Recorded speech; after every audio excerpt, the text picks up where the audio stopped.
आज इंडिया बोल रहा है कि शुरुआत एक चौंका देने वाले खुलासे से करेंगे। जी हां, गौर से सुनिएगा, ध्यान से सुनिएगा।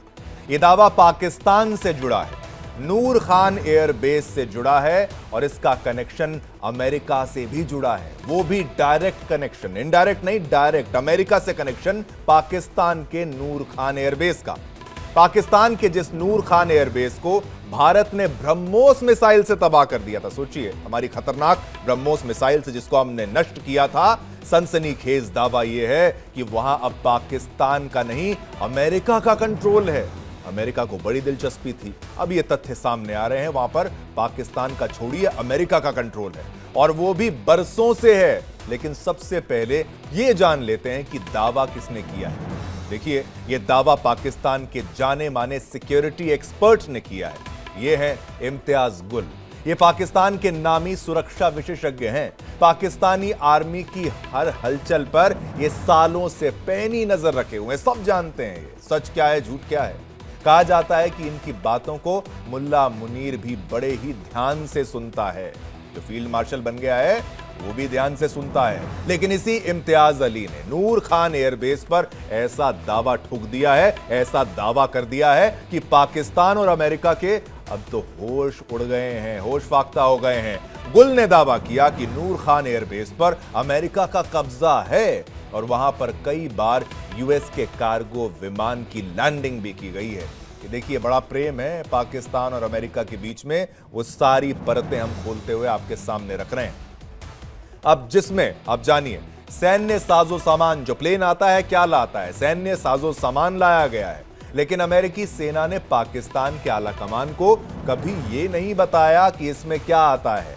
आखिर मालिक नौकर को क्या बताएगा। अमेरिका मालिक है, पाकिस्तान नौकर है। अमेरिका उनका बाप है और पाकिस्तान उनकी नाजायज औलाद, और नाजायज औलाद को बाप क्या ही बताता है। तो जो भी वहां से अमेरिका लेकर आता है पाकिस्तान को नहीं बताता है, आला कमान को नहीं बताता है।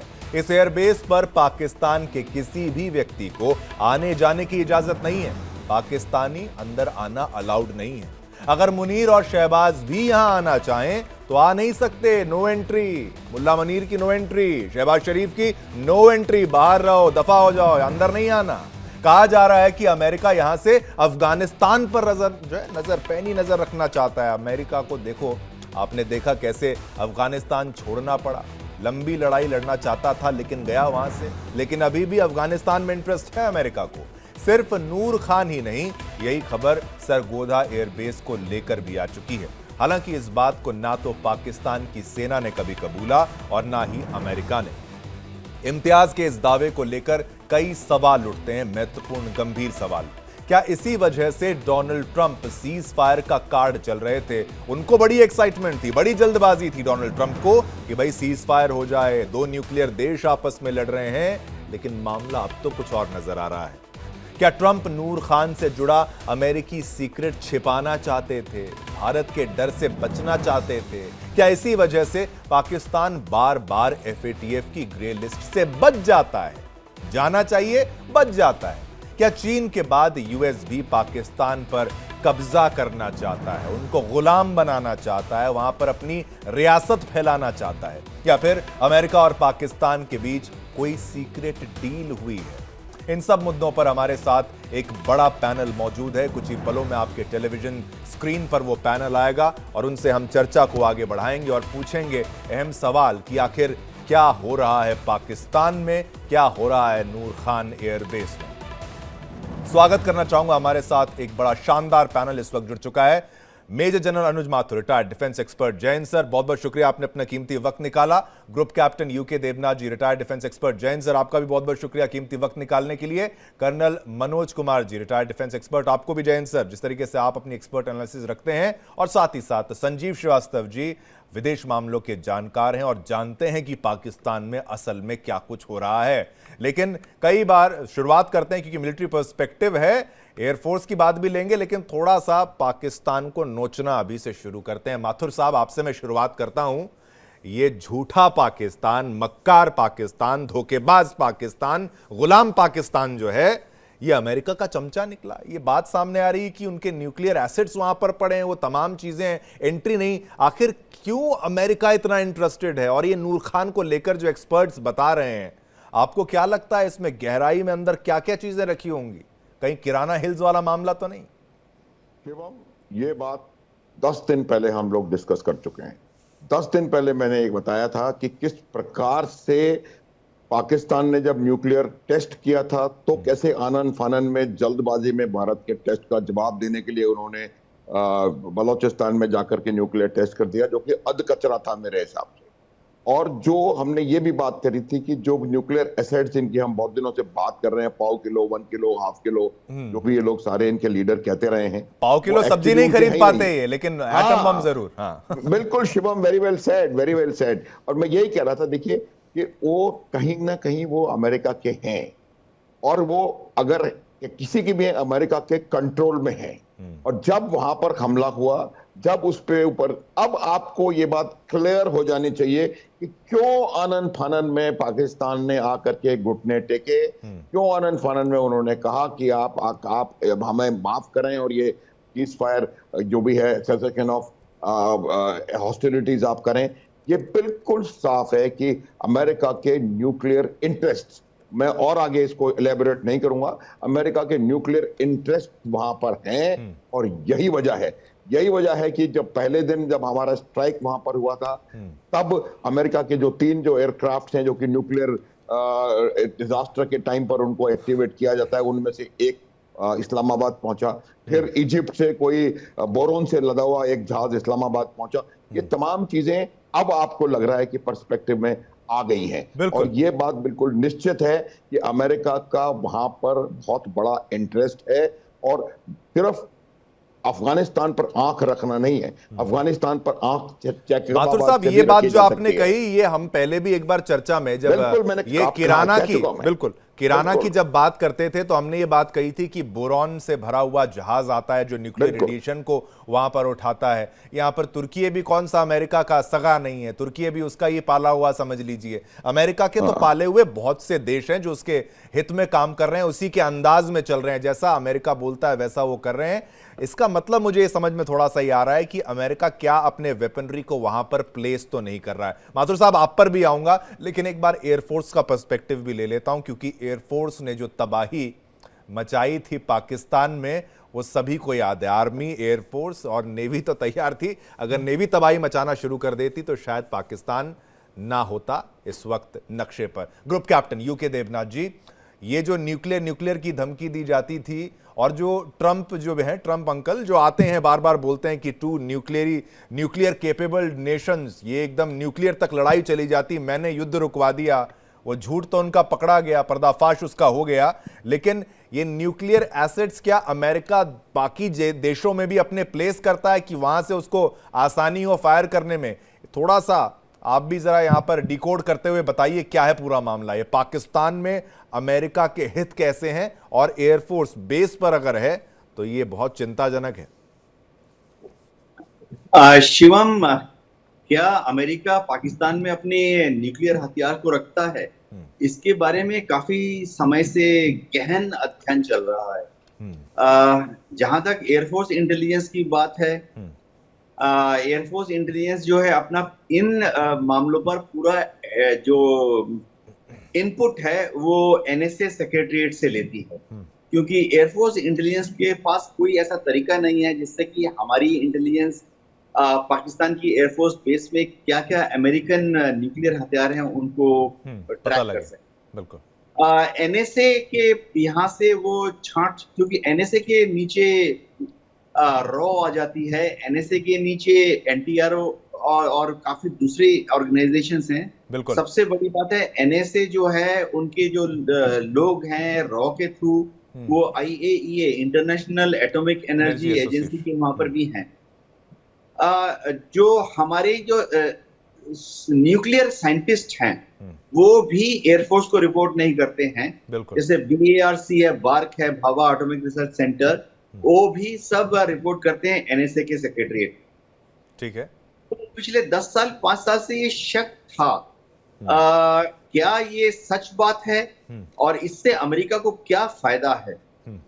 अगर आप इन सब चीजों का आकलन करेंगे तो अमेरिका पाकिस्तान में शायद न्यूक्लियर हथियारों को नहीं रखना चाहेगा, क्योंकि अगर वो वहां पर न्यूक्लियर हथियारों को रखता है, अमेरिकन न्यूक्लियर हथियारों को, तो डिलीवर कैसे करेगा? उसके लिए अमेरिका को अपने स्ट्रेटेजिक बॉम्बर्स पाकिस्तान से ऑपरेट करने पड़ेंगे। उसके लिए अमेरिका को अपने जो आईसीबीएम है या इंटरमीडिएट रेंज बैलिस्टिक मिसाइल है या कम से कम जो मीडियम रेंज मिसाइल्स हैं उनको पाकिस्तान में रखना पड़ेगा। तो पूरा कंक्लूजन ये निकला था, मैं आपको डिस्कशन जो है ये 5 साल 4 साल 3 साल पहले की डिस्कशन बता रहा हूँ। कंक्लूजन ये निकला था कि अमेरिका ने अपने जो न्यूक्लियर एक्सपर्ट्स को वहां भेजा है, उनको भेजा है पाकिस्तान की जो न्यूक्लियर इन्वेंट्री है उस पर नजर रखने के लिए। तो जो नूर खान की बात हो रही है या किराना हल की बात हो रही है, वहां पर अमेरिकन न्यूक्लियर हथियार नहीं है, लेकिन हाँ अमेरिकन एक्सपर्ट्स वहां पर हैं जो कि पाकिस्तान की न्यूक्लियर इन्वेंट्री को आंख रखते हैं। मतलब ये आंख रखने का भी कोई कारण तो होना चाहिए। बिल्कुल, आपकी बात को मैंने यहाँ पर सुना, आपका पर्सपेक्टिव यहाँ पर जरूरी था। कर्नल मनोज कुमार जी, अब आपके पास मैं आना चाहता हूँ, ये क्या केवल आंख रखने वाली बात है या फिर इसमें और भी कोई साठगांठ है? यानी कि मनोज जी अगर हमारे साथ हैं तो मनोज जी आप बताइए इसमें और कितना इंटरेस्ट है उनका। दो चीजें यहां पर देवनाथ जी ने कहा कि भाई डायरेक्टली क्या वो रखेंगे नहीं रखेंगे, उनको अपनी पूरी टेक्नोलॉजी को वहां रखना है और उसको रखने में लाने में वहां पर कितना समय उनको लग सकता है कि अगर कुछ बड़ा होता है तो अमेरिका तो बहुत आगे की सोच के ही तो काम करता होगा। मनोज जी देखिए, देवनाथ जी ने जो बोला बहुत अच्छा बोला, उनको बहुत सारी चीजें पता है। एक्चुअली सच यही है, हमें संभल के चलना पड़ेगा और ऐसा कुछ नहीं है कि क्या हुआ नहीं हुआ। देश में जब भी दिक्कत आई तो उसमें आपको समझना पड़ेगा देख के।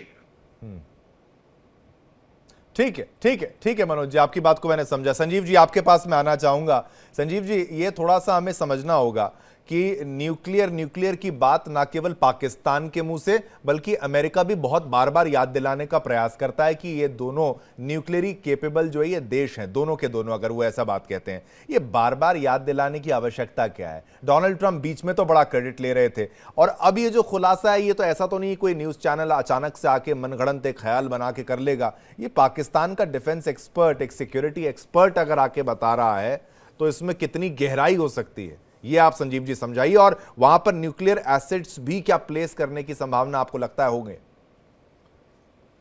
देखिए शिवम जी, जैसा कि देवनाथ साहब ने बहुत ही इंसाइटफुली बताया कि पाकिस्तान में यूनाइटेड स्टेट्स ऑफ अमेरिका के बड़े ही डीप इंटरेस्ट हैं, स्ट्रेटजिक इंटरेस्ट हैं। और एक इंटरेस्ट उसमें निसंदेह ये है कि अमेरिका पाकिस्तान के न्यूक्लियर एसेट्स पर बहुत ही क्लोज वॉच रखना चाहता है। और किसी भी ऐसी स्थिति में जबकि ऐसा अमेरिका को असेसमेंट हो कि ये जो न्यूक्लियर एसेट्स हैं वो किसी तरीके से गलत तरीके से इस्तेमाल किए जा सकते हैं या वो गलत मतलब संजीव जी, मतलब इतनी नजर रखने की कोई वजह भी तो होनी चाहिए। क्या गलत के इस्तेमाल किसके खिलाफ? भारत के खिलाफ या अमेरिका के खिलाफ या किसी थर्ड पार्टी को चला जाएगा उसका डर है? देखिए, सबसे बड़ा जो डर यही है कि उसका गलत इस्तेमाल पाकिस्तान की सरकार के द्वारा किया जा सकता है या जो पाकिस्तान के अंदर जो टेरर ग्रुप्स हैं वो उसका दुरुपयोग कर सकते हैं। यदि उनके हाथों में पड़ गया तो ये न्यूक्लियर टेररिज्म का जो खतरा है वो बहुत बड़ा खतरा है। आपके दर्शकों को याद होगा जब राष्ट्रपति ओबामा थे उनके कार्यकाल के दौरान 4 न्यूक्लियर सिक्योरिटी समिट्स आयोजित की गई थी जिसमें कि न्यूक्लियर टेररिज्म को कैसे कंटेन किया जाए, इस तरह की किसी भी आशंकाओं को कैसे निर्मूल किया जाए, उसको निरस्त किया जाए, उसके लिए ओबामा एडमिनिस्ट्रेशन ने काफी काम भी किया था। तो ये अमेरिका का एक बहुत ही बड़ा इंटरेस्ट है कि वो यूनाइटेड स्टेट्स वो पाकिस्तान के न्यूक्लियर एसेट्स पर बड़ी क्लोज वॉच रखना चाहता है। और ये पूरे विश्व की सिक्योरिटी के लिए, अमेरिका की अपनी सिक्योरिटी के लिए भी है। भारत भी जाहिर है कि हमारी एजेंसीज भी उस पर क्लोज वॉच रखती हैं। और अमेरिका का जो पाकिस्तान में जो एंगेजमेंट है वो उसका एक बहुत बड़ा कारण ये भी है कि पाकिस्तान के न्यूक्लियर एसेट्स पर, जैसा कि देवनाथ साहब ने बहुत अच्छी तरह से बताया, कि उस पर वॉच रखना भी उसका इंटरेस्ट है। दूसरा, ये भी बात स्पष्ट है शिवम जी कि पाकिस्तान की जो टेरिटरी का जो इस्तेमाल है, एक्सप्लॉयटेशन रादर मैं कहूँगा, वो यूनाइटेड स्टेट्स ऑफ अमेरिका के द्वारा हमेशा से किया गया है, समय समय पर किया गया है। और ये जो पाकिस्तान के हुक्मरान हैं, ये इतने अवसरवादी हैं, इतने ब्लाइंड साइटेडनेस उनके अंदर इतनी ज्यादा है कि अपने वेस्टेड इंटरेस्ट को हासिल करने के लिए अपने हितों को गिरवी रख देते हैं। कभी अपनी टेरिटरी अमेरिका को सौंप देते हैं, कभी अपनी टेरिटरी चाइना को सौंप देते हैं। ये तो आपको बिक याद चुके होगा। हैं संजीव जी, मैं ये साफ तौर पर कहता हूं, ये तो बिक चुके हैं और इनका दाम लगता है। खरीदने वाला इनको रोज चाहिए और खरीदने वाला एक अमेरिका है, दूसरा चीन है। लेकिन अमेरिका इतना सीधा, हम अगर अमेरिका को सोच लें कि भाई इतना आदर्श देश है, वो पूरी दुनिया को बचाने में लगा हुआ है, सुपर हीरो है, तो मुझे अब यह प्रतीत नहीं होता जिस तरीके से डोनाल्ड ट्रंप ने अमेरिका की असली छवि को अब बड़ा क्लियर रखा है। जो अमेरिका के लिए बेहतर वो ही सब उनको सर्वोपरि, उसके सिवा उनको ज्यादा कोई फर्क पड़ी नहीं। एक बात मैं और कहना चाहता हूँ। बोलिए। कि देखिए, न्यूक्लियर वेपन्स का जो विषय है वो बहुत ही अलग, उसका एक कॉन्टेक्स्ट है। और न्यूक्लियर वेपन्स को लेकर के, चाहे वो यूनाइटेड स्टेट्स ऑफ अमेरिका हो, चाहे वो भारत हो, चाहे वो कोई भी बड़ी रिस्पॉन्सिबल जो महाशक्तियां हो, IAEA हो, international atomic energy agency, United Nations हो, सभी इसको लेकर के बहुत ही ज्यादा अलग तरीके का एक दृष्टिकोण रखते हैं। और ये मान के चला जाता है अंतर्राष्ट्रीय समुदाय में, जो जिम्मेदार अंतर्राष्ट्रीय समुदाय है, कि ये जो न्यूक्लियर एसेट्स हैं वो कहीं से भी इनका कोई दुरुपयोग ना होने पाए। और इस बात को इंश्योर करना ये अंतर्राष्ट्रीय समुदाय की जो रिस्पॉन्सिबल राष्ट्र हैं उनकी जिम्मेदारी है। और उसमें अमेरिका भी बिल्कुल ये महत्वपूर्ण है। लेकिन एक मोटी बात समझने वाली ये है कि भाई पाकिस्तान के तो न्यूक्लियर एसेट्स उसी जगह पर मौजूद हैं। आपकी राय को मैंने लिया, एक बार मैं फिर से बाकी गेस्ट पर भी जाता हूं, वापस आपके पास आऊंगा। माथुर साहब, ये मुझे समझाइए कि ठीक है, अगर ये भी हम मान लें कि अमेरिका ने डायरेक्टली अपने न्यूक्लियर वेपन्स को वहां पर प्लेस नहीं किया, लेकिन पाकिस्तान के न्यूक्लियर वेपन्स तो वहां पर हैं। और अगर पाकिस्तानी बाहर रहेंगे, अमेरिकी अंदर रहेंगे, उसको कंट्रोल में रखेंगे और बोलेंगे नहीं भाई जरूरी है। यहां पर IAEA की बात कर लें, एटॉमिक एनर्जी एजेंसी की अगर बात कर लें, वो तमाम बहानों की बात कर लें, अमेरिका इतना सीधा तो नहीं है जितना हम उसको बना के चलते हैं। आदर्शवादी कैप्टन अमेरिका जो हम बना देते हैं उनको, हर बार उतना बनाना सही तो नहीं है। उसकी सोच इतनी सीधी अगर होती तो कहा जाता है कि अमेरिका ऐसा देश है जो दुनिया में हर जगह लड़ चुका होगा, या फिर हर जगह उसका कोई ना कोई प्रॉब्लम चल रही है, वो एस्केलेशन कर रहा है या फिर कॉन्फ्लिक्ट कर रहा है, हथियार बेच रहा है। तो इतना सीधा देश तो नहीं है अमेरिका। माथुर साहब। शुभम, मेरा जो मानना है वो थोड़ा सा अलग है। देखिए, मैं आपको एक बात बताऊं कि उत्तर कोरिया जो है वो कहीं ज्यादा खतरनाक है न्यूक्लियर एसेट्स के मामले में। अमेरिका वहां जाके क्यों नहीं बैठ जाता? बिल्कुल। अब आप कहेंगे कि वहां उसको बैठने नहीं दिया जाएगा, चाइना है, ये है, वो है। चाइना तो पाकिस्तान में भी है, रशिया के भी इंटरेस्ट हैं। देखिए, ये बात मैं आपको साफ तौर पे बताना चाहता हूं, इट कैन बी डिस्कस्ड। मेरा ये मानना है कि अमेरिका के बहुत गहरे न्यूक्लियर इंटरेस्ट वहां पर हैं और वो सिर्फ और इसलिए वहां पर उन पर निगाह रख करके नहीं बैठा हुआ है। आप ये चीज जो है वो पूरे अमेरिका के पाकिस्तान के सामने किए गए अपने बिहेवियर का एक्सप्लेनेशन है। क्यों इतने साल तक उसामा वहां मिलने के बाद, सारे चीजें उनके होने के बावजूद पाकिस्तान अमेरिका का लाडला बना हुआ है। पाकिस्तान के थ्रू अमेरिका अफगानिस्तान को कंट्रोल करता है। अफगानिस्तान को क्यों करता है? क्योंकि वो वहां से रशिया को बाहर चाहता है। ये तमाम चीजें मैं आपको बता रहा हूं, ये उससे थोड़ा ज्यादा है जो हम बात कर रहे हैं। बिल्कुल। और उनका इंटरेस्ट, चाहे वो एसेट्स पाकिस्तान के ही हों। पहली बात तो मैं ये भी मानने को तैयार हूं कि पाकिस्तान के एसेट्स हैं ही नहीं, वो अमेरिका के हैं। अगर मान लीजिए पाकिस्तान के भी हैं तो वो उनको कंट्रोल करना चाहते हैं, और कंट्रोल सिर्फ इसलिए नहीं कर रहे हैं क्योंकि वो आतंकवादी के हाथ में ना पड़ जाए। वो इसलिए कंट्रोल कर रहे हैं कि वहां से वो कहीं ना कहीं और निगाह लगा के बैठे हैं, चाहे वो चीन हो, चाहे वो रूस हो, चाहे वो यूरोप हो। उन्होंने तुर्की में क्यों अपने रख रखे हैं न्यूक्लियर बॉम्ब्स? बिल्कुल। ये देखिए, पाकिस्तान अमेरिका का एक तरीका है। अमेरिका ने नॉट ओनली तुर्की, उन्होंने कम से कम 15 कंट्रीज, 14 कंट्रीज में अपने फॉरवर्ड डिप्लॉयमेंट न्यूक्लियर एसेट्स के किए हुए हैं। और जहां तक सवाल उनको इस्तेमाल करने का है, F-16 उन्होंने, आप मुझे बताएं कि F-16 से किस टेररिस्ट को आप न्यूट्रलाइज करेंगे? क्यों F-16 टेररिस्ट को न्यूट्रलाइज करने के लिए दिया? आप क्या समझ रहे हैं कि आप पहलगांव के जंगल में F-16 लगाएंगे? बिल्कुल। गलत, ये सब ये चीजें जो मैं हैं, वो कह रहा हूं माथुर साहब, बिल्कुल। शुरुआत में तो मैं भी सोचता था नहीं ठीक है अमेरिका बहुत बिल्कुल, अच्छा कर रहा है, ये युद्ध लेकिन नहीं हमने चाहता। 15-20 दिन पहले ये बात करी है, और ये मैं इस बात को मैं मानता हूं कि वहां पर जरूर जो आपको it's what is meeting the eye, it is much more than that what is meeting the eye. बिल्कुल। आप मुझे बताएं कि ऐसा क्या कंट्रोल है कि पाकिस्तान आर्मी के सीनियर ऑफिसर भी वहां जाने को उनको अलाउड नहीं है? और ये बिल्कुल। कौन सा एयरबेस है जहां पर पूरा आर्मी हेडक्वार्टर्स और स्ट्रेटेजिक प्लानिंग डिवीजन और सब कुछ वहीं के वहीं पड़ोस में है उनके? तो ये इतना आसान नहीं है इसके अंदर। और जो मूवमेंट्स हुए हैं वो 2 जहाजों के इस्लामाबाद में 7, 8 या 9 तारीख को, उसको एक्सप्लेन करना बड़ा मुश्किल है। देखिए ये बहुत बड़ा मुझे लगता है बहुत ज्यादा इसमें है, और ये कहीं ना कहीं फॉरवर्ड डिप्लॉयमेंट, ये भले ही पाकिस्तान के एसेट्स हों, बिल्कुल। कंट्रोल करे हुए हैं ताकि वो चाइना के नहीं, खिलाफ अगर या पाकिस्तान के एसेट्स हैं भी तो भी वहां पर अमेरिका क्या कर रहा है? अमेरिका को टोटल कंट्रोल है। हाँ। वही मैं, और वो सिर्फ मैं आपको फिर बता रहा हूं कि ये सिर्फ इसलिए नहीं है कि आतंकवादी के हाथ में पड़ जाएगा, बिल्कुल, नहीं, आतंकवादी के हाथ में पड़ भी जाएगा तो आतंकवादी इसको कहां से फायर करेगा? जब आप कह रहे हैं कि अमेरिका फायर नहीं कर सकता वहां से, तो आतंकवादी कैसे करेगा? बिल्कुल बिल्कुल बिल्कुल। उसके पास कौन सा आईसीबीएम है? हाँ, उसके पास कौन सा F-35 है? ये अमेरिका के तो मूर्ख बनाने के हाथ जो से ही फेंक सकता है। बिल्कुल तो बिल्कुल। ये बात ऐसी इतनी आसान नहीं है कि वो आतंकवादी के हाथ में पड़ने के देने की वजह से वहां बैठे। There is much more to it, and that much more is that America has deep nuclear interests in Pakistan and in Nurbase and the area and those tunnels, जो टनल में हमको जहां पर हमला हुआ है किराना हिल्स में, उनमें इंटरेस्ट है पाकिस्तान अमेरिका का।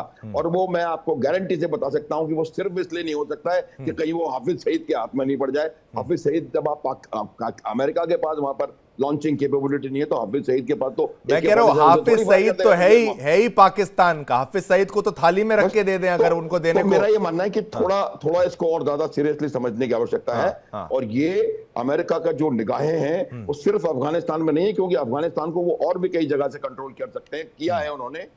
पूरे बलोचिस्तान से उन्होंने सारा पूरे टाइम जब तक वो अफगानिस्तान में रहे वहां से अपने आप को ठीक मेंटेन करते हैं। माथुर साहब, ये चीन तो पर निगाहें, हाँ, चीन और चीन रशिया, मैं तो कहता हूं कि पड़ोस में हम भी हैं, अगर इतना हमें थोड़ा सा सतर्क हमें भी रहने की आवश्यकता है। देखिए मैं कई बार कहा, मैंने कहा कि बांग्लादेश में क्यों इंटरेस्ट दिखा रहा है, क्योंकि वो चीन और भारत दोनों को काउंटर करना चाहता है। आज की परिस्थिति में अमेरिका को भारत की आवश्यकता है चीन को काउंटरवेल करने के लिए, लेकिन वो समय आएगा जब वो चीन को समझ जाएगा तो पाकिस्तान भारत को भी चेक करना है। तो वो मतलब कोई उनसे आगे ना निकल जाए, ये एक थोड़ा सा सुपीरियरिटी कॉम्प्लेक्स काफी लंबे समय से रहा। देवनाथ जी, आप मुझे बताइए, जो बात ये कह रहे हैं कि भाई ठीक है F-16 का इस्तेमाल कुछ काउंटर टेररिज्म ऑपरेशंस में होता होगा, आप कर सकते हैं, वहां से मिसाइल वगैरह चला सकते हैं, लेकिन एग्जैक्टली वही एक ऑप्शन था क्या?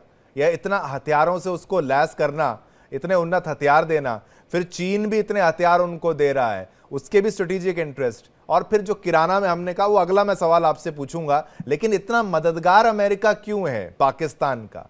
ये इतना प्लेन है क्या जितना आप समझ रहे हैं कि भाई नहीं ऐसा कुछ नहीं है? ठीक है, मैं कहता हूं, आपकी बात से सहमत हूं मैं देवनाथ जी, अमेरिका के नहीं, चलो पाकिस्तान के वहां पर बॉम्ब्स हैं, लेकिन फिर उनका कंट्रोल होना, उनका पेरीमीटर के अंदर भी आना कैसे अनुमति दी जाए? भारत का अगर न्यूक्लियर एसेट कोई होगा तो हम सोच भी नहीं सकते किसी और देश के कोई फौजी वहां के मतलब 100 मीटर दूर, 500 किलोमीटर दूर भी आ जाए, मैं तो कहूंगा।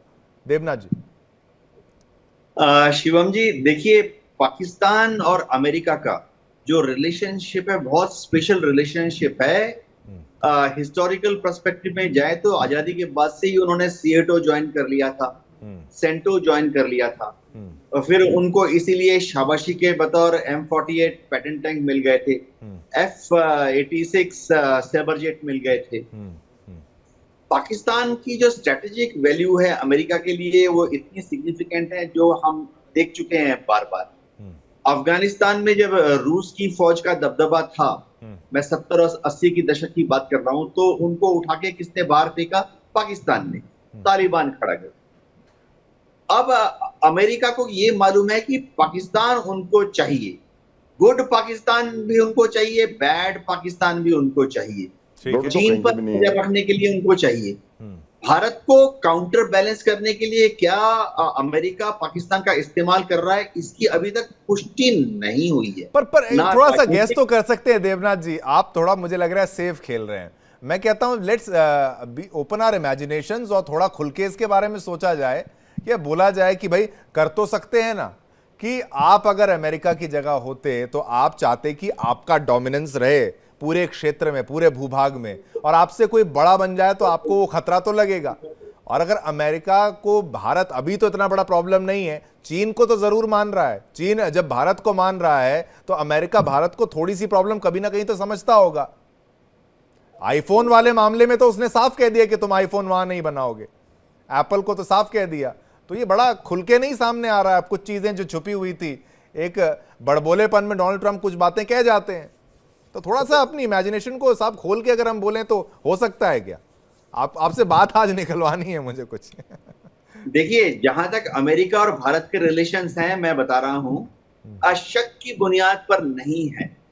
हाँ, थोड़ा सा व्यापारिक इंटरेस्ट कभी कभी क्लैश कर जाता है। जाहिर बात है, अमेरिका चाहेगा कि व्यापार के मामले में, ट्रेड के मामले में, टेक्नोलॉजी के मामले में भारत जो है हमेशा छुपैया रहे। ये होता है, ये होता है। लेकिन अमेरिका अभी तक भारत को दुश्मन के हिसाब से या कंपटीटर के हिसाब से नहीं देखता है। अमेरिका अभी तक पाकिस्तान का इस्तेमाल करके भारत को काउंटर बैलेंस करने की कोशिश नहीं कर रहा है। हाँ, चीन कर रहा है। चीन दशकों से पाकिस्तान का इस्तेमाल करके भारत को काउंटर बैलेंस करने की कोशिश कर रहा है। अभी तक अगर आप देखें, मोदी जी जब भी अमेरिका में जाते हैं तो बहुत डे वन से जो शानदार सलामी मिलती है, मोदी मोदी मोदी से शुरू कर make America, make India great again, और डोनाल्ड ट्रंप के साथ जो उनके एक स्पेशल हाव भाव होते हैं, गले मिलते हैं, नमस्ते ट्रंप, हाउडी मोदी, दरकिनार नहीं कर सकते हैं। अलग बात है कि डोनाल्ड ट्रंप जो है वो तो सबको ही डांटते रहते हैं। वो उनके सामने जेलेंस्की आ जाए डांटते रहते हैं। वो मतलब देवनाथ जी, ये केवल डोनाल्ड ट्रंप नहीं, ये अमेरिका की सोच को मैं यहाँ समझने का प्रयास कर रहा हूँ कि चीन भी कोई भारत का अगर देखा जाए तो वैसे क्या दुश्मन, वो भी तो आगे बढ़ना चाहता है, वो भी तो व्यापार करना चाहता है।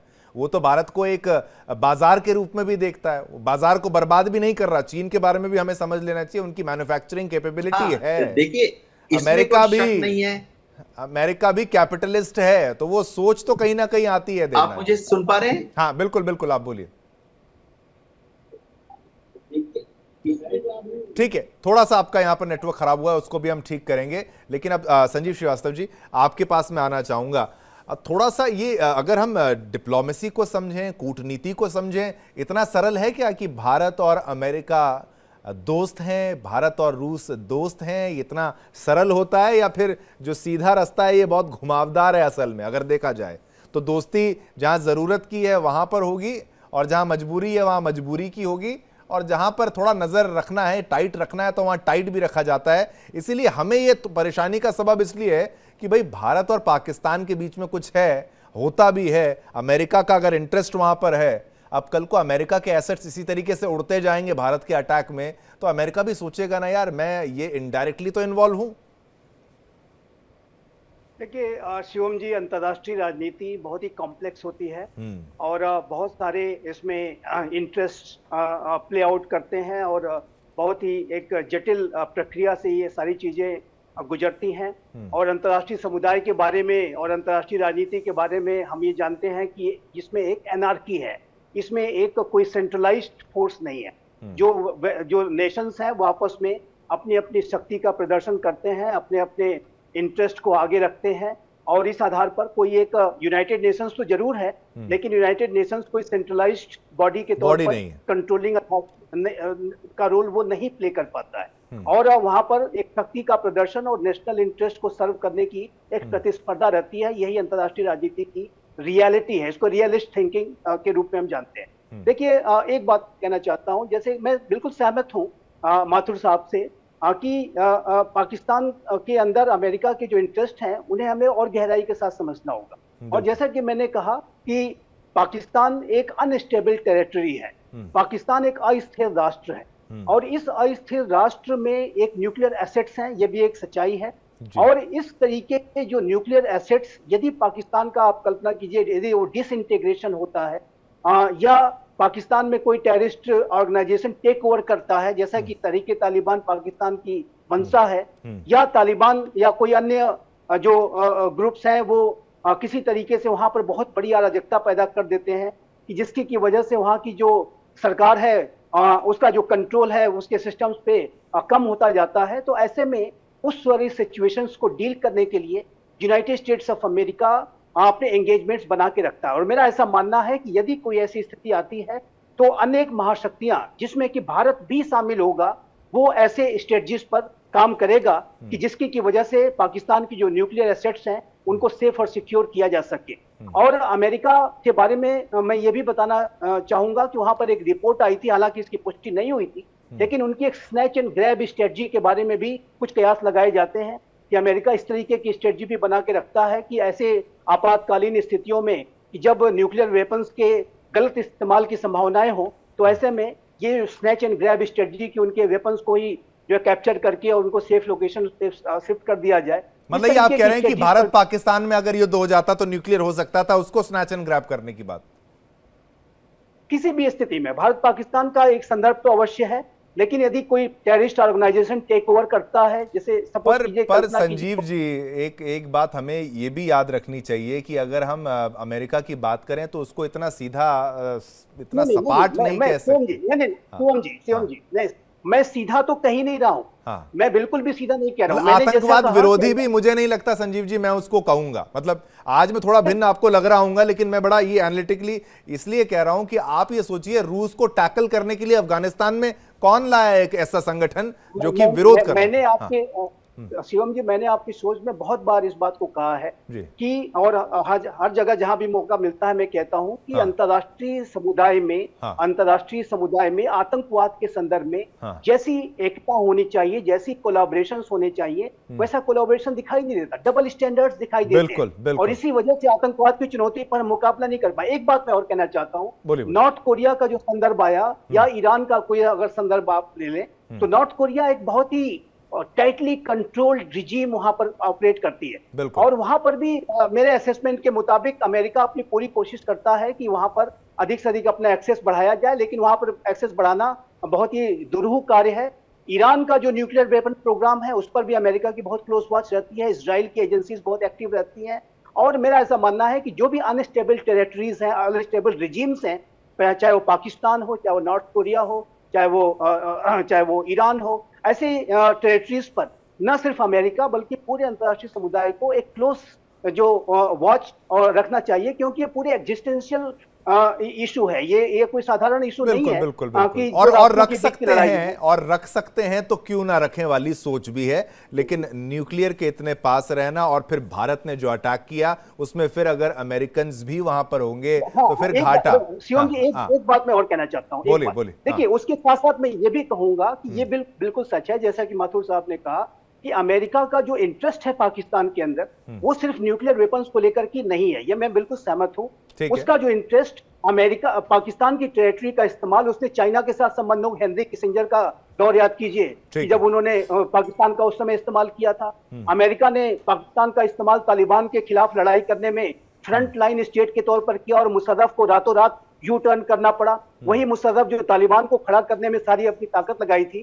अमेरिका के राष्ट्रपति जॉर्ज डब्ल्यू बुश ने जब कहा कि either you are with us or against अस, तो अब उसको अमेरिका उसने यू टर्न लिया और अमेरिका ने फिर F-16 दिया। ये बात सच है। और मुशर्रफ ने अमेरिका को ब्लैकमेल किया, ये बात बिल्कुल सच है। जो डोनाल्ड कहते हैं कि हमने आपको बिलियंस ऑफ डॉलर्स दिए और आप हमें लगातार मेल करते रहे। मैं कह रहा हूं कि ये सांप पाले भी तो अमेरिका ने, जो आतंकवादी, और पाकिस्तान भी एक सांप है, इसको पाला भी तो अमेरिका ने। और अगर रूस से जो उनका, सोवियत यूनियन से मैं जाऊंगा कहूं कि भाई उनसे जो उनका जो चल रहा है कोल्ड वॉर लंबे समय तक, उसको टैकल करने के लिए पाकिस्तान भी एक मोहरा है, अफगानिस्तान का तालिबान भी उनका मोहरा था और भी बहुत से देश मोहरा थे या आगे बनेंगे। इसी खतरे को भापना है। लेकिन देवनाथ जी, आपकी बात पूरी नहीं हुई थी, आपके पास मैं आना चाहता हूं। किराना, ये चीजें हैं, तो फिर किराना में भी हमें समझना चाहिए कि वहां पे भी अमेरिकन एसेट्स होंगे, या फिर एसेट चलो पाकिस्तानी है लेकिन वहां पर अमेरिकन कंट्रोल है। अमेरिकन कंट्रोल मतलब अमेरिकन पर्सनल, अमेरिकन जहाज कभी वहां पर आए, और अगर वहां उनके एसेट्स खराब होते हैं और उनका गार्ड कर रहा है अमेरिका, तो दिक्कत तो अमेरिका को भी है, यानी कि धक्का तो अमेरिका को भी लगा होगा।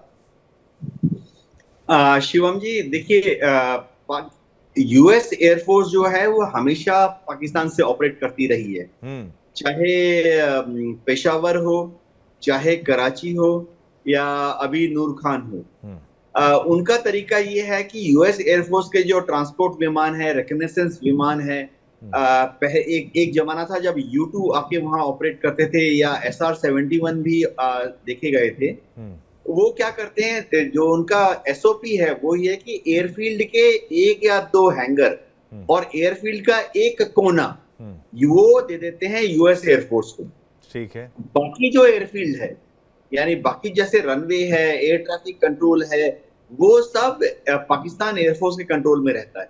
लेकिन समझिए 1/4 हिस्सा या 1/5 हिस्सा, 25% या 20% एक कोने में दे दिया जाता है यूएस एयरफोर्स को, जहां की सिर्फ यूएस एयरफोर्स और उनकी जो मेरीन कमांडो हैं वो प्रेजेंट रहती है। ये हमेशा से ये 50 के दशक से 60 के दशक से होता रहा है। जो उनके जब उनके जैसे SR-71 उड़ते थे या U2 उड़ते थे पेशावर से या जैकोबाबाद से भी उड़े हैं, तो क्या होता था कि उनकी यूएस एयरफोर्स का एक कैप्टन या मेजर आकर एयर ट्रैफिक कंट्रोल में बैठ जाता था और रेडार कंट्रोल में बैठ जाता था। उसके बाद वो बताते नहीं थे कि पाकिस्तानी जो बेस कमांडर है उसको बताते नहीं थे कि ये टेक ऑफ के बाद किस दिशा में जा रहा है, रशिया जा रहा है, कजाकिस्तान जा रहा है कि चीन जा रहा है। जब वो वापस आके लैंड कर जाता था तो फिर से वो यूएस एयरफोर्स को जो एयरफील्ड के एक कोने में 2 या 3 हैंगर दिए वहां चला जाता था। तो ये ऐसा ही कुछ सिस्टम अभी भी है। ये नहीं है कि पूरा का पूरा नूर खान जो है वो यूएस एयरफोर्स के कंट्रोल में है और वहां पर पाकिस्तान एयरफोर्स के अफसर लोग नहीं जाते हैं। नूर खान का एक आइडेंटिफाइड चिन्हित कोने वाला एरिया उन्होंने यूएस एयरफोर्स को दिया होगा। जी, वो कोने में ही तो सोना ना हो ना, यही तो बात है देवनाथ जी। वो कोने में ही कुछ ऐसा खास ना हो, कोने में ही कहीं माथुर साहब भी मेरे साथ हैं, कोने में ही कहीं वो न्यूक्लियर जो सामान है वो ना पड़ा हो। और किराना को भी अगर हमें समझना हो तो फिर ये अगर ये एसेट्स पाकिस्तान के हैं और पाकिस्तान के एसेट्स पर अमेरिका क्योंकि पैसा दे सकता है, पैसा देता है, वो नज़र भी रखेगा और बड़ा भाई भी दिखाएगा, बाप भी बन के दिखाएगा, उनको मालिक भी बन के दिखाएगा, तो भाई नौकर को या फिर नाजायज़ औलाद को बात तो माननी पड़ेगी। और वो मानने के चक्कर में या फिर इतना कंट्रोल अगर होगा तो एक्सपर्ट बनकर जब अमेरिका वहाँ पर आता है, इतना कंट्रोल करता है, तो वो उनके एसेट्स को इधर से उधर ट्रांसफ़र भी तो कर सकता है। शिवम जी, देखिए, मैं आपको 2-3 बातें बताना चाहता हूं। पहली बात तो मैं ये बता रहा हूं कि ये गॉस्पेल है, इस बात को 1000 बार कह चुके हैं और मुझे उम्मीद थी कि ये बात होगी कि अंतरराष्ट्रीय संबंधों में there are no permanent friends, no permanent enemies, only permanent interest. दूसरी बात, हम ये बात कर रहे थे कि अमेरिका के साथ हमारे संबंध, ऐतिहासिक रूप से अमेरिका के साथ हमारे संबंध खराब रहे। बिल्कुल बिल्कुल। हम रूस के बिल्कुल आइडेंटिफाइड कॉन्फिडेंट फ्रेंड हैं और कोई भी रूस का फ्रेंड है, अमेरिका में राष्ट्रपति कोई भी हो, Roosevelt, Kennedy, Biden, Obama, Osama, कोई भी हो, वो उसका पूरा फ्रेंड नहीं हो सकता। ये भी आप मान लीजिए। बिल्कुल। तीसरी बात, एक स्टडी हुई थी 1990s में, अर्ली 90s में, और उस स्टडी में उन्होंने ये आइडेंटिफाई किया था कि आने वाले 25 से 50 सालों में अमेरिका के साथ कंपटीशन में कौन कौन से देश होंगे जिनको कि अभी से उनको काउंटर करने की जरूरत है। और उन देशों में एक चीन था, एक भारत था, 3 देश थे और तीसरा जापान। आज वो 2 के साथ बहुत फ्रेंडली हैं क्योंकि वो तीसरा वाला थोड़ा आगे निकल गया है, तो उसको काउंटर करना है। मैं ये आपको गारंटी से बता सकता हूं शिवम कि अमेरिका के बहुत सारे मूवमेंट ऐसे होते हैं कि वो जब समय आएगा तो भारत को किस प्रकार से काउंटर करना है वो देख करके कर रहे हैं। हम हर बार अमेरिकन डीप स्टेट की बात करते हैं। आप क्या कहना चाह रहे हैं कि जो डीप स्टेट है अमेरिका की, वो अमेरिका की सरकार के बिल्कुल खिलाफ है या उनके अगेंस्ट इलेक्शन लड़ने वाली है या इलॉन मस्क की तरह अलग पार्टी बनाने वाली है? जो डीप स्टेट की एक्टिविटीज होती हैं वो भी कहीं ना कहीं अमेरिका की जो ओवरऑल पॉलिसी है उससे कहीं ना कहीं कनेक्टेड होती हैं। बिल्कुल। वरना वो डीप स्टेट सिर्फ इंडिया में आकर के या म्यांमार में या कहीं और जहां पर के अमेरिका के स्ट्रेटेजिक स्टेट्स हैं, इंटरेस्ट हैं, वहीं क्यों काम कर रही? ये तमाम चीजें हमको ये देखने की आवश्यकता है शिवम कि ये अमेरिका का जो इंटरेस्ट है उनको पता है। सबसे बड़ा एसेट अमेरिका का ये है कि उसको ये मालूम है कि आज से 20 साल बाद मैं क्या करना चाहता हूं और 40 साल बाद मैं क्या करना चाहता हूं। बिल्कुल फॉरवर्ड उनको प्लानिंग। सब क्लियर। हाँ। ये विजन है उनका। हाँ। ये दे हैव एक्ट टुगेदर। तो इसलिए उनको मालूम है कि आज से 25 साल बाद कौन मेरा दुश्मन हो सकता है और उसको ध्यान में रखते हुए वो मनोवर्स करते हैं। आप मुझे बताएं कि उनका अमेरिका का क्या इंटरेस्ट था नाटो के ईस्टवर्ड मूवमेंट में। नाटो का ईस्टवर्ड मूवमेंट में अमेरिका का इंटरेस्ट यही था कि रशिया अपनी पुरानी ग्लोरी को दोबारा हासिल नहीं कर ले, इसलिए उन्होंने 14-15 कंट्रीज जो कि पहले वार्सा पैक्ट में थी उनको नाटो में शामिल कर दिया। ये तमाम चीजें वो बहुत दूर की बात सोच करके वो कर रहे हैं और मैं आपको मतलब इस बात पे सोचने पर बाध्य करना चाहता हूं कि हम देखेंगे कि जो अमेरिका के मनूवर्स चल रहे हैं, चाहे वो म्यांमार में हो, बांग्लादेश में हो, श्रीलंका में हो, डिएगो गार्सिया में हो, इंडिया में हो, वो क्यों हैं? आज हम ईरान के भी दोस्त हैं, आज हम रशिया के भी दोस्त हैं। तो आप ये मान लीजिए कि अमेरिका से हमारी जो फ्रेंडशिप है वो मैरिज ऑफ कन्वीनियंस है।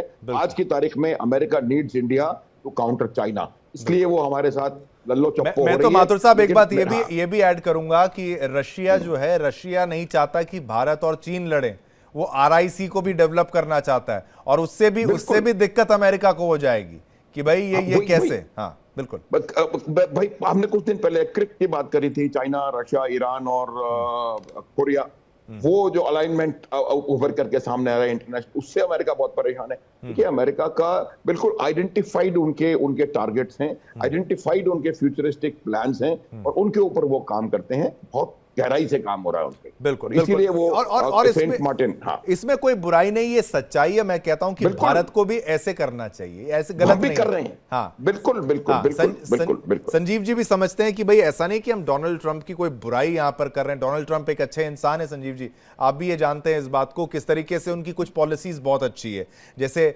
शराब को लेकर या फिर ड्रग्स को लेकर, बच्चों को लेकर, टेररिज्म को लेकर कुछ बातें, उनकी सोच बहुत क्लियर है। वो हैं, ठीक है, कैपिटलिस्ट हैं, बिजनेसमैन हैं, अमेरिका को आगे रखते हैं, लेकिन उनकी सोच बिल्कुल क्लियर है। तो ये अगर जो कुछ भी दुनिया में अमेरिका कर रहा है वो अपने हित के लिए कर रहा है, उसको बुरा नहीं कहा जा सकता, लेकिन ये कंपेटिटिव नेचर फिर भारत को भी समझना होगा। भाई अपने दोस्त को भी समझो, दुश्मन को समझने का प्रयास कर रहे हो तो दोस्त को भी और थोड़ा पड़ताल करो, ये भी तो जरूरी है।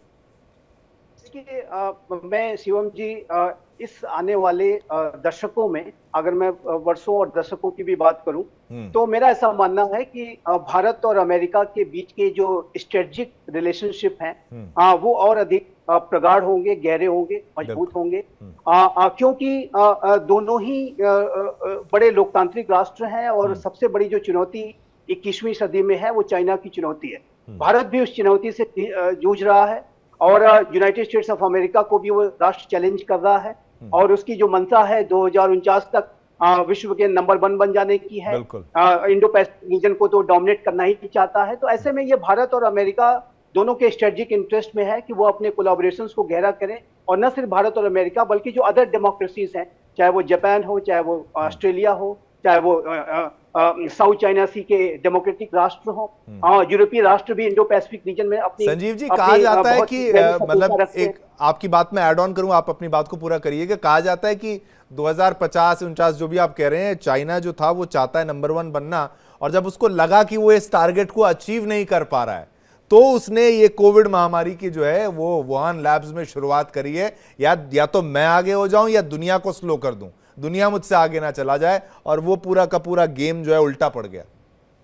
जी जी, देखिए पूरे कोरोना के पैंडेमिक के दौरान हम अपने घरों में बैठे हुए लगातार इंटरव्यूज करते थे और इसमें बार बार इसी बात को हम डिस्कस करते थे कि चाइना किस तरीके से इस संक्रमण काल का, कोरोना का ये जो संक्रमण काल पूरे विश्व में है उसका एक्सप्लॉयटेशन वो अपने हितों में के लिए कर रहा है। आपकी हमको सभी को ज्ञात है कि गलवान की जो हिंसा हुई थी वो कोरोना के पैंडेमिक के दौरान ही चाइना ने की थी। चाइना ने कोरोना के पैंडेमिक के दौरान ही अनेक तरीके के अपने जो विस्तारवादी मंसूबे, चाहे वो इंडो पैसिफिक, चाहे वो साउथ चाइना सी में हो, चाहे अदर प्लेसेस पे हो, अपना स्ट्रेटेजिक और इकोनॉमिक डोमिनेंस को बढ़ाने की उसने साजिशें रची। तो ये बात बिल्कुल सच है, चाइना की जो मंशा है बहुत स्पष्ट है। इसी वजह से चाइना की जो चुनौती है वो एक बड़ी चुनौती है और उसका मुकाबला लोकतांत्रिक राष्ट्रों को करना होगा। दूसरा मैं एक बात कहना चाहता हूँ, माथुर साहब का जो इंसाइट्स हैं वो बिल्कुल अपनी जगह बिल्कुल दुरुस्त हैं, लेकिन एक बात में अवश्य है कि जो डेमोक्रेसीज होती हैं उनके बीच के जो संबंध होते हैं उसमें एक अलग डायनामिक्स होता है।